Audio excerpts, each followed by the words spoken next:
కోకాపేటలో BRS party కేటాయించిన భూమిపై దాఖలైన పిటిషన్ను విచారణకు స్వీకరించింది హైకోర్టు. ఈ విచారణను 4 వారాలకు వాయిదా వేసింది. తక్కువ ధరకే కోట్ల విలువైన భూమిని అప్పటి కేసీఆర్ సర్కార్ అప్పగించిందని పిల్లో తెలిపారు పిటిషనర్ న్యాయవాది వెంకట్రామరెడ్డి.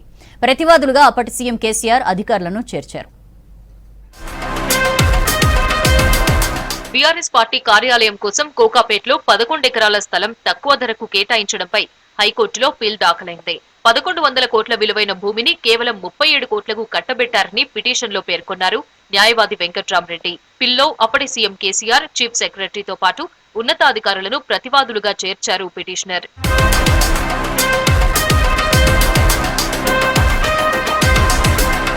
కోకాపేటలోని సర్వే నెంబర్ 239, 240లలోని 11 ఎకరాల భూమిని టెండర్ ప్రక్రియ అనుసరించకుండా బీఆర్ఎస్ కు ఇచ్చారని తెలిపారు న్యాయవాది వెంకట్రామరెడ్డి.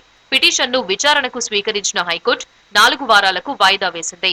గతంలో ఇదే అంశంపై హైకోర్టులో పిటిషన్ వేశారు forum for good governance Padmanabha Reddy.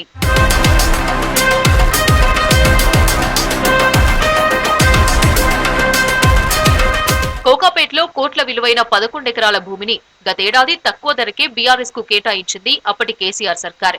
తాము తీసుకున్న ల్యాండ్ లో institute of excellence and human resource centre పెడతామని చెప్పింది బీఆర్ఎస్ పార్టీ. ఈ మొత్తం వ్యవహారాలు రహస్యంగా జరిగాయన్న ఆరోపణలు వచ్చాయి. దీనిపై అప్పట్లోనే ప్రతిపక్షాలు పెద్ద ఎత్తున విమర్శలు చేశాయి.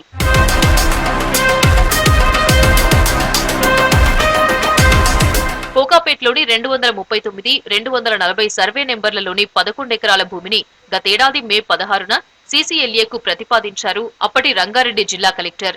కలెక్టర్ ప్రతిపాదనలతో మే 17న సీసీఎల్ఏ ఆ ఫైల్ను తెలంగాణ స్టేట్ డెవలప్మెంట్ అథారిటీకి సిఫార్సు చేసింది. దీంతో మే 19న బీఆర్ఎస్ కు 37 కోట్ల 53 లక్షలకే 11 ఎకరాలు కట్టబెడుతూ సర్క్యులర్ జారీ చేసింది అప్పటి సర్కార్. ఈ వ్యవహారం మొత్తం 4 రోజుల్లోనే జరగడంతో పెద్ద ఎత్తున విమర్శలు వచ్చాయి.